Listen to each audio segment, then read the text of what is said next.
Hello viewers, আসসালামু আলাইকুম। চলে এলাম আরেকটা নতুন ভিডিও নিয়ে। ঈদ বলে কথা, মার্কেট না করলে কি চলে? তাই বসুন্ধরার উদ্দেশ্যে রওনা করলাম আমরা। আজকের দিনটা কেমন যেন মেঘলা মেঘলা ছিল। শুরুতেই আমরা গাউসিয়া গেছি, তারপরে আসলাম বসুন্ধরা মার্কেটে। আর 2 দিন পরে ঈদ, সেজন্য মার্কেটে এত ভিড়। ভিডিও করার সময় সবসময় উনি আমাকে ভেঙ্গায়, এবারও সেম কাজটাই করলো। এদিকে ভাইয়ার গিম্বল কিনা শেষ, আমরা এখন মার্কেটে ঢুকে পড়ছি। সবার জন্য কেনাকাটা করতে হবে।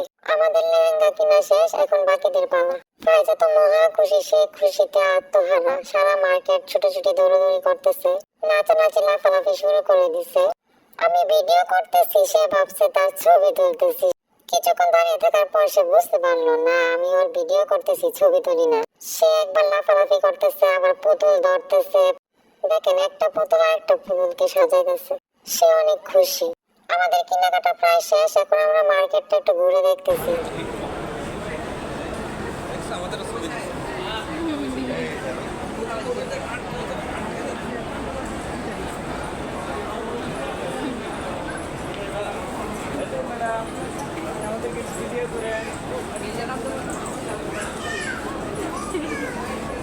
হাতে গিম্বল দেখে ওই লোকটা বলতেছিল আমি নাকি টিকটকার।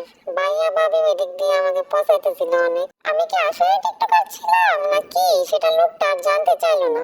যাই হোক, সারাটা দিন অনেক ঘোরাঘুরি করছি। হাতে গিম্বল দেখে অনেকে বলাবলি করতেছিল আমি নাকি ব্লগার, টিকটকার, কত কি। যাই হোক, অনেক কিছুই কেনাকাটা করলাম, এখন বাড়ি যাওয়ার পালা। সো সবাই ভালো থাকবেন, সুস্থ থাকবেন, ভিডিওটা শেয়ার করে দিবেন। আল্লাহ হাফেজ।